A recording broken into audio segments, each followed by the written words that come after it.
appelée Constitution bleue de l'Église du Christian Céleste. Moi, personnellement, j'ai pris contact du document en 2009. Mais le constat fait, c'est que sur aucune des paroisses au Bénin, tant même que vous avez des hauts dignitaires, des devanciers qui ont même fini les onctions, ils ne connaissent pas le document, ils n'ont aucune notion du document, alors que papa dit beaucoup de choses dans ce document. J'ai fait avec beaucoup de hauts dignitaires qui se sont démarqués du fonctionnement au niveau du Bénin, de l'Église, et qui aussi ont une haute ambition pour l'Église. Ils m'ont parlé beaucoup de ce document. Et ce que j'ai fait, j'ai pris une décision d'initier un projet.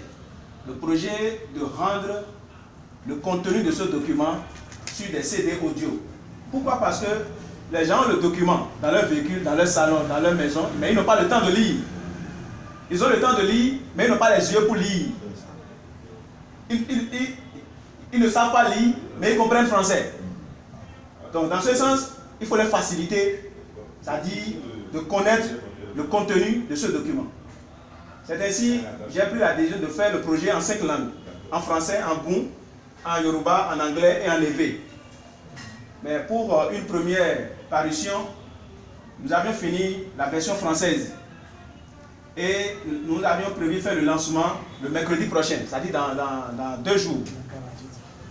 Donc le mercredi prochain à Boum-et-Calavi, en face du tribunal de première instance d'Abo Mekalavi, nous allions faire le lancement à partir de 15 h.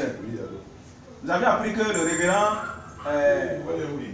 sera au Bénin et on est en train d'apprendre les attaques parce que nous sommes là aujourd'hui pour vous en parler clairement du projet. Mais qu'est-ce qui nous a forcément inspiré davantage, en dehors de ce que je viens de dire, c'est que les hauts dignitaires du Bénin ont érigé une autre constitution. Et cette constitution qu'ils ont érigée, ils ont dit que c'est Papa Abassi qui a signé et que cette nouvelle constitution abroge la constitution de Papa Ochofa. Je dis jamais, ça ne peut pas se passer. Et le constat fait, c'est qu'il n'y a personne pour dire. Nous avions commencé par parler sur les réseaux sociaux. Ils ont même sollicité des gens pour m'assassiner. J'ai un témoin ici. Lui, il était sur sa paroisse quand ma photo est tombée dans son appareil. On dit, est-ce que tu connais ce jeune homme-là? Il dit oui.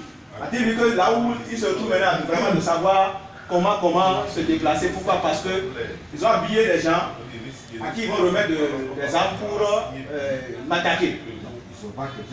Voilà, automatiquement j'ai pris mon portable, j'ai indiqué ma paroisse, là où je vis tout et tout. Ceux qui veulent m'assassiner, qui viennent m'assassiner. Mais je vais défendre la cause de Papa Ochofa parce que cette église est une église universelle.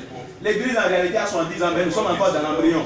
Au stade de l'église que nous connaissons, l'église catholique par exemple, on ne peut pas comparer l'église catholique à l'église céleste aujourd'hui.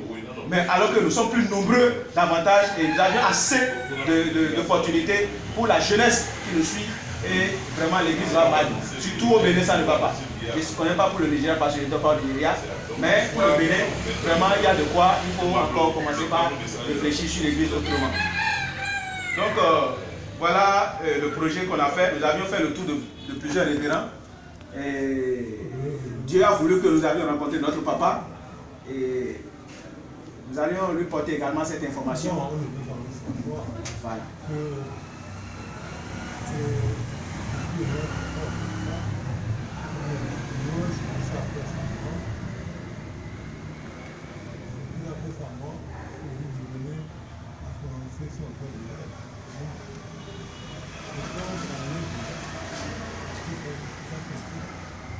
On savait déjà. On savait déjà, c'est ça? On savait ça déjà. Ouais. C'est